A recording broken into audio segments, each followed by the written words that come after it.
Vous savez ce qui vaut plus cher en bourse que les trench coats de Burberry?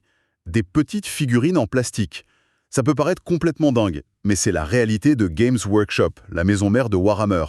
On parle d'une entreprise qui est passée d'un hobby de niche à un géant de 6 milliards de livres. Ils ont même intégré le FTSE 600. Pour cette analyse, on a vraiment plongé dans leur histoire et la question qu'on s'est posée tout le long, c'est comment est-ce possible? Comment expliquer cette ascension? C'est une histoire incroyable. Et ce qui est fascinant, et c'est ce qu'on a essayé de montrer, c'est que ce succès n'est pas du tout un accident.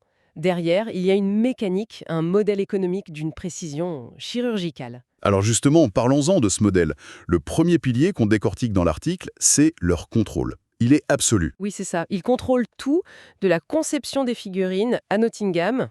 Jusqu'à la vente dans leurs 570 boutiques. C'est un peu le modèle Apple, mais pour des soldats de l'espace, quoi. Exactement. Pas d'intermédiaire, une maîtrise totale.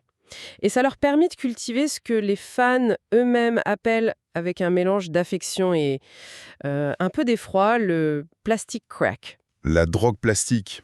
Oui, l'idée c'est que le hobby ne s'arrête jamais vraiment.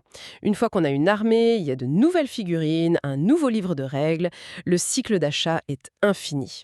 C'est un luxe, mais un luxe qu'on dit abordable. On peut dépenser 30 € par-ci, par-là. Ça résiste aux crises. C'est ça. Et il faut ajouter que 70% de leur chiffre d'affaires est à l'international. C'est un phénomène mondial. D'accord. Donc, un modèle économique en béton armé.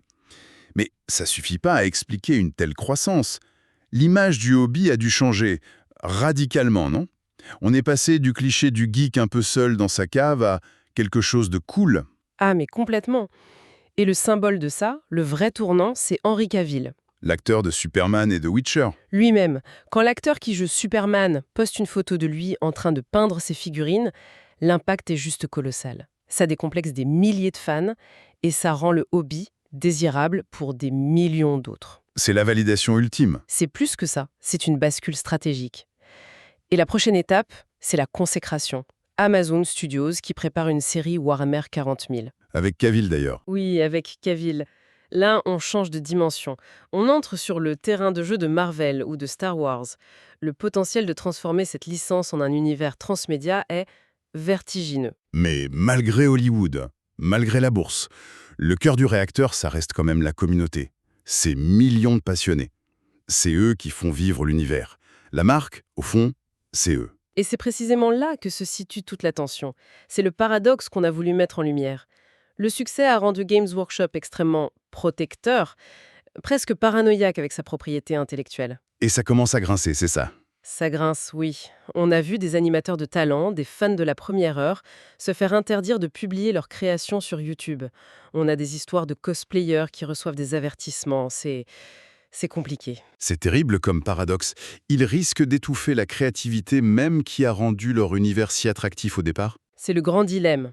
En voulant tout contrôler pour maximiser les profits, ils prennent le risque de tuer la poule aux œufs d'or, en quelque sorte.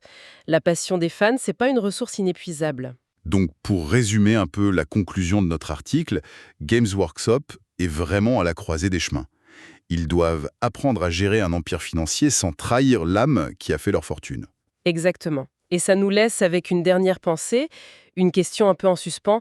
Un univers qui a été bâti sur l'imagination sans limite de ses fans, peut-il vraiment continuer à prospérer en cherchant à mettre des barrières à cette même imagination ?